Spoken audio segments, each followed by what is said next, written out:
Genesis 41. When 2 full years had passed, Pharaoh had a dream. He was standing by the Nile.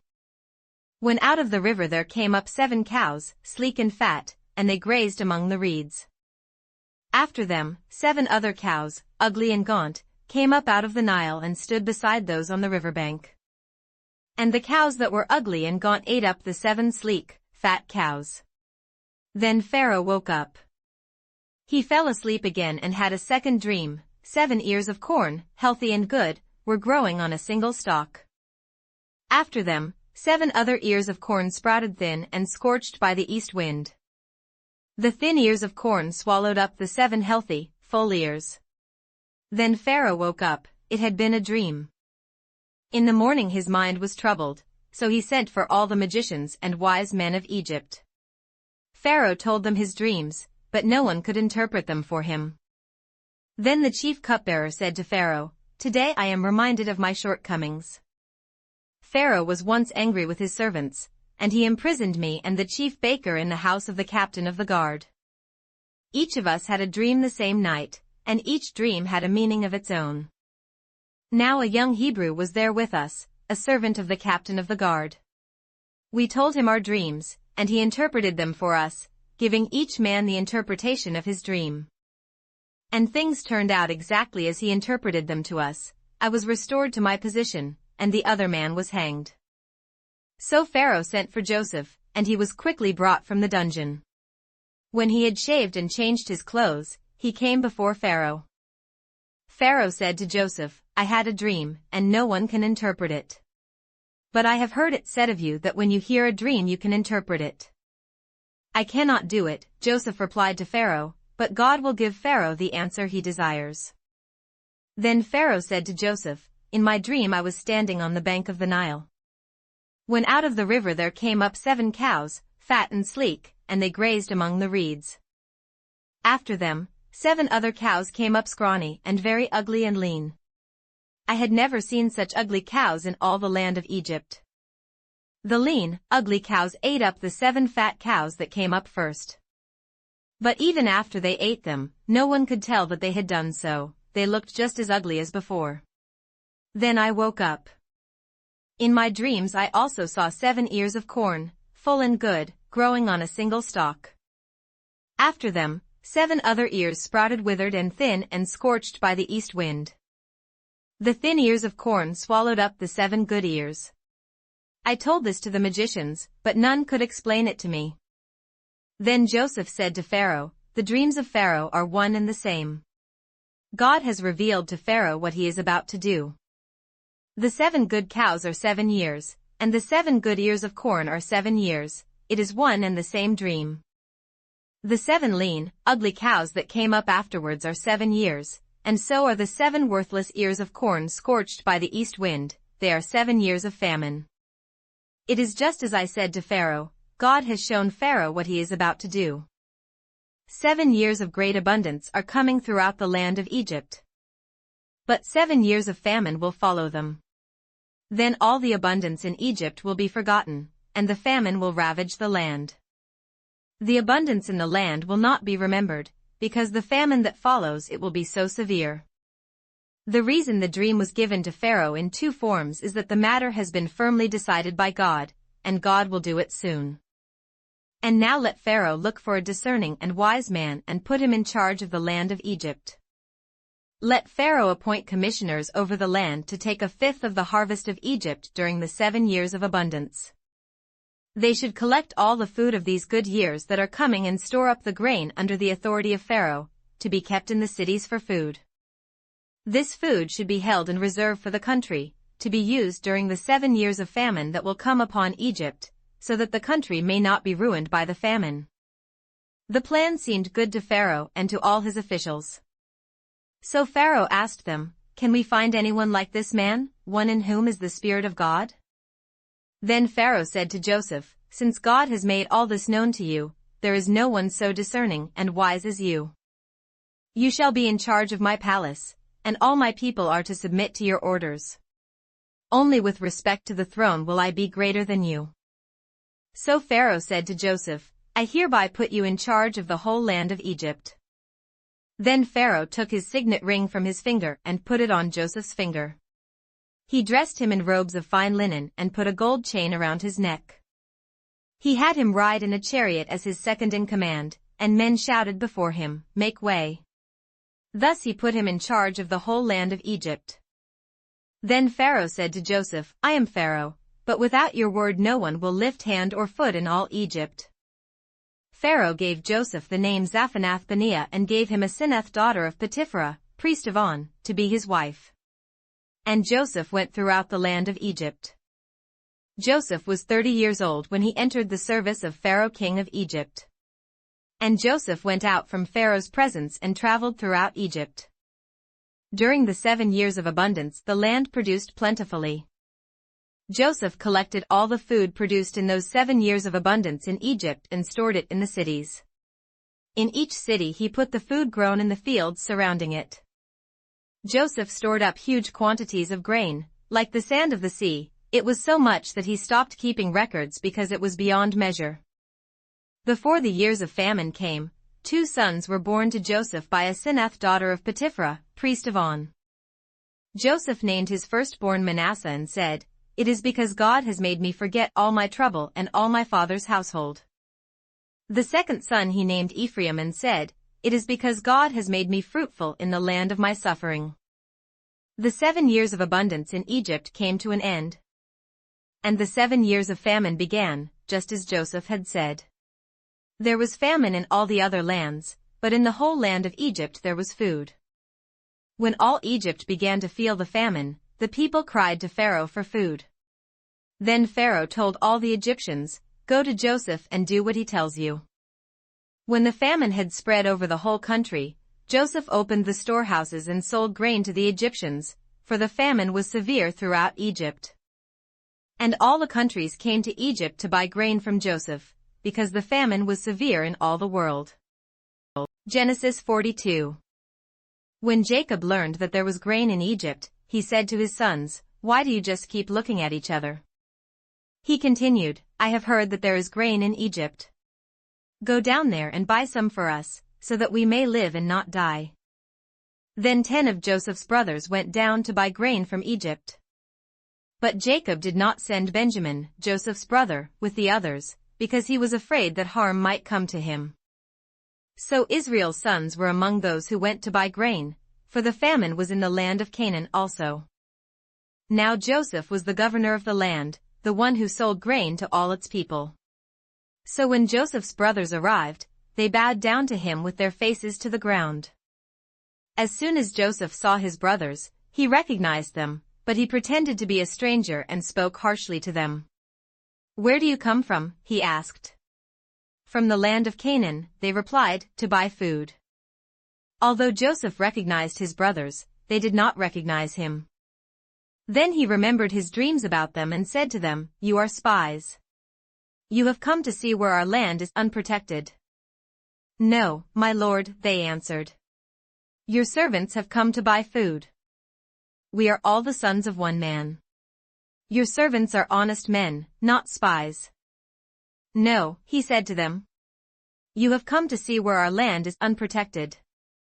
But they replied, "Your servants were 12 brothers, the sons of one man, who lives in the land of Canaan.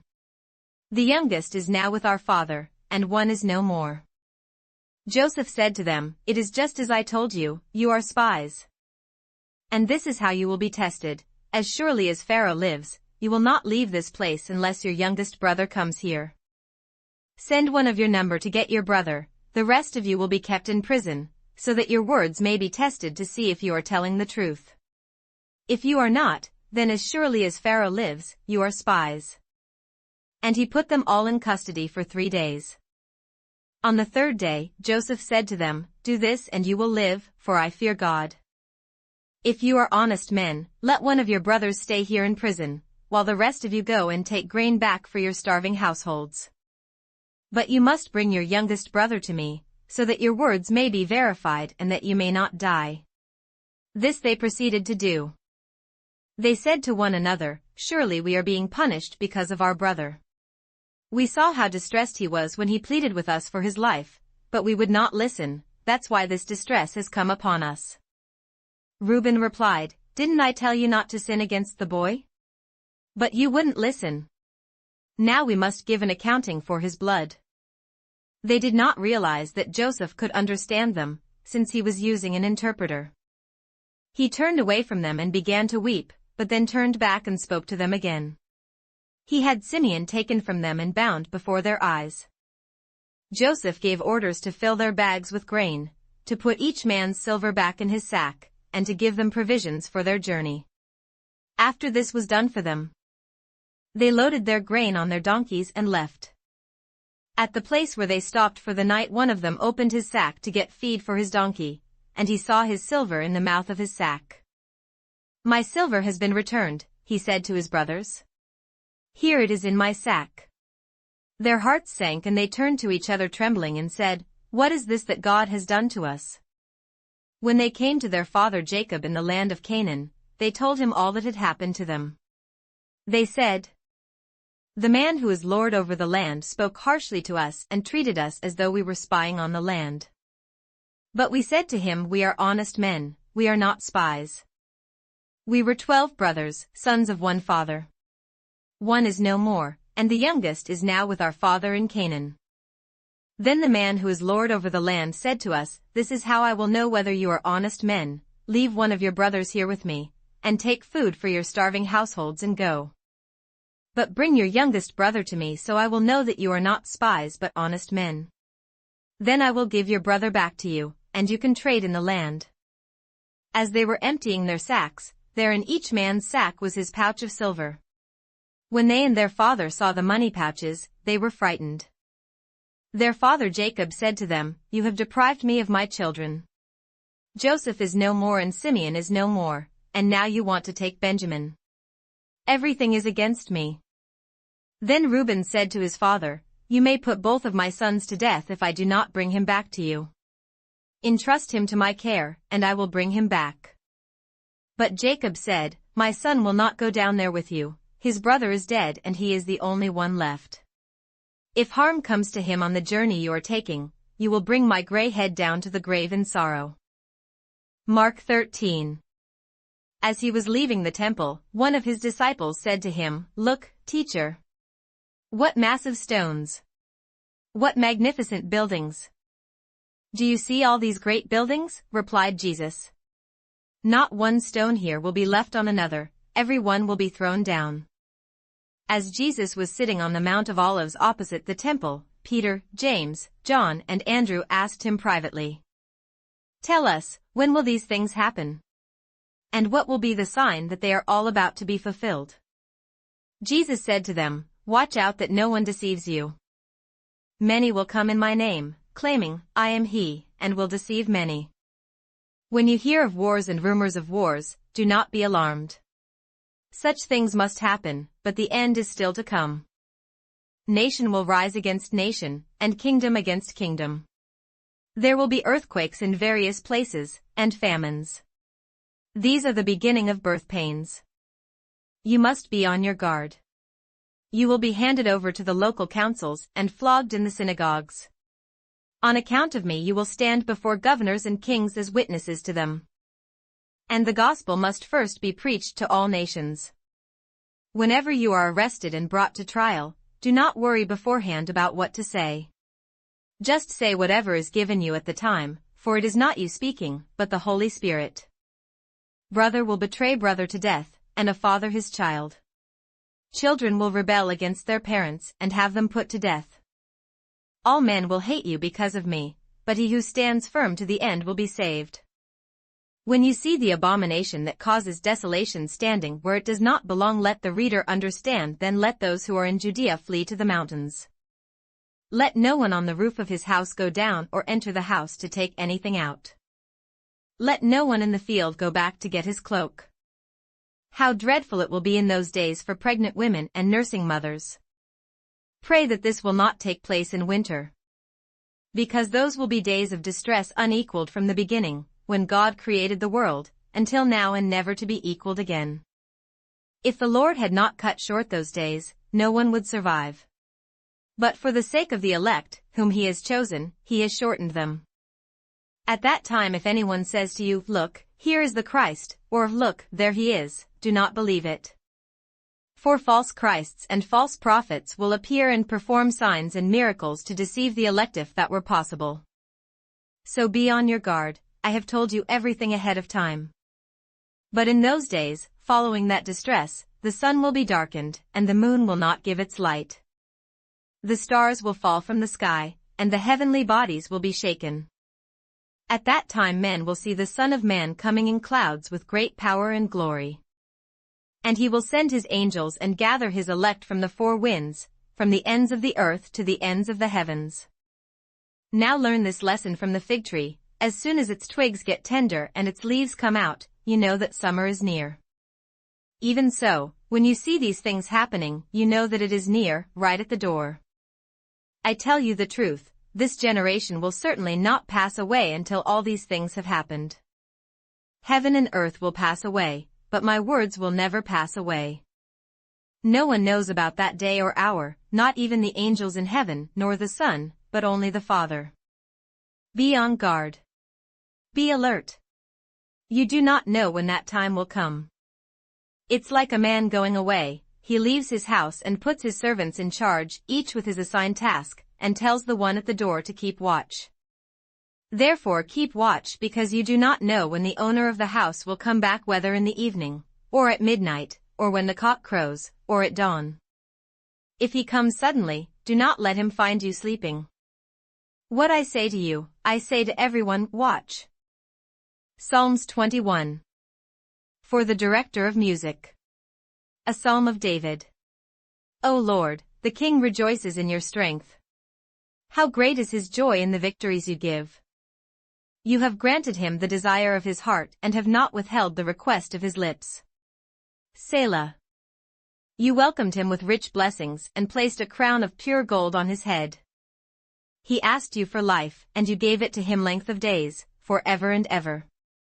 Through the victories you gave, his glory is great, you have bestowed on him splendor and majesty. Surely you have granted him eternal blessings and made him glad with the joy of your presence. For the king trusts in the Lord, through the unfailing love of the Most High he will not be shaken. Your hand will lay hold on all your enemies, your right hand will seize your foes. At the time of your appearing you will make them like a fiery furnace. In his wrath the Lord will swallow them up, and his fire will consume them. You will destroy their descendants from the earth, their posterity from mankind. Though they plot evil against you and devise wicked schemes, they cannot succeed. For you will make them turn their backs when you aim at them with drawn bow. Be exalted, O Lord, in your strength, we will sing and praise your might.